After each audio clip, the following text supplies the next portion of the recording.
It's a man named Grebennikov from Russia.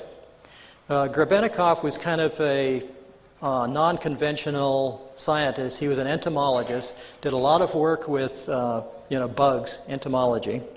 And his favorite thing was to go out into the steppes of Russia and into the various outer hinterlands and camp out in the summers and study his favorite subject.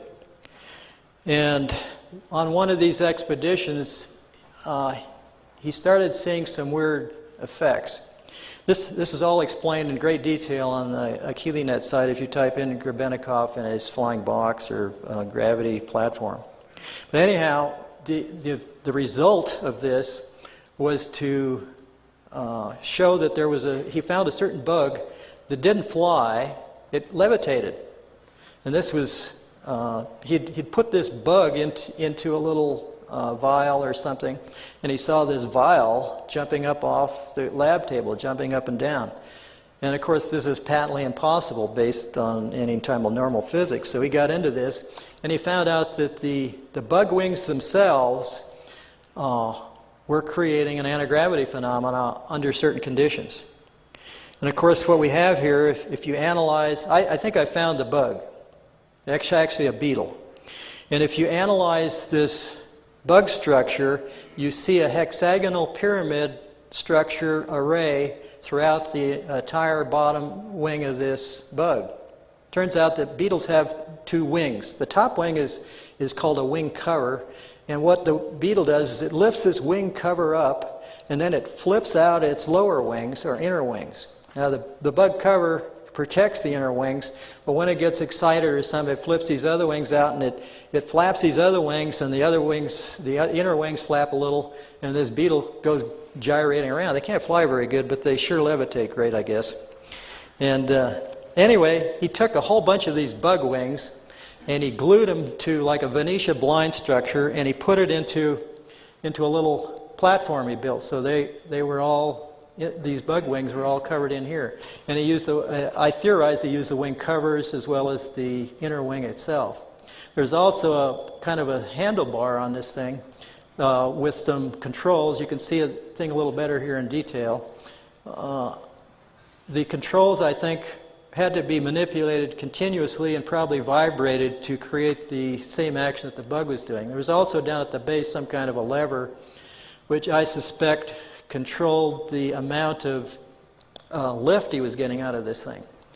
Anyway, Grebennikov claimed that he could fly this thing or levitate it, and it would go around at almost 1,000 miles an hour. Now you ask, how can that happen?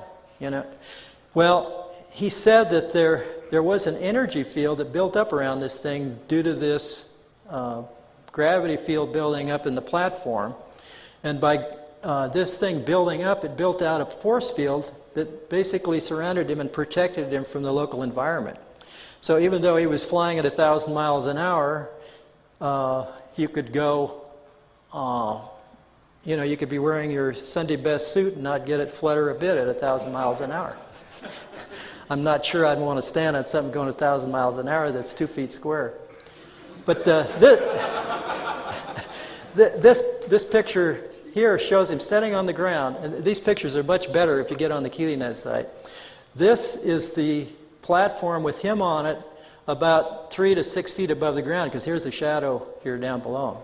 Now you could say this is all faked, but if you get into the other things that he did with shape, they almost mirror the stuff that I discovered, and it proves, I guess, that there's either two crazy people in the world, or there's two people that have found the same discoveries. So I think that this is a valid phenomena, and I'll show you why. Next slide is a micrograph that I took of a beetle inner wing. This is at 100x. If you look closely at this thing, you can see rows of bumps all along the bottom of this wing. Each row is staggered from the next row next to it. And this is all over the surface of the bottom of the wing. Now, I don't know of any aerodynamic surface that has bumps all over the bottom to help it fly better.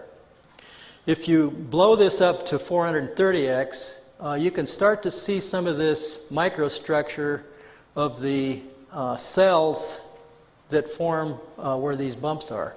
The next slide, at 970x, you start to see what these bumps that stick up are.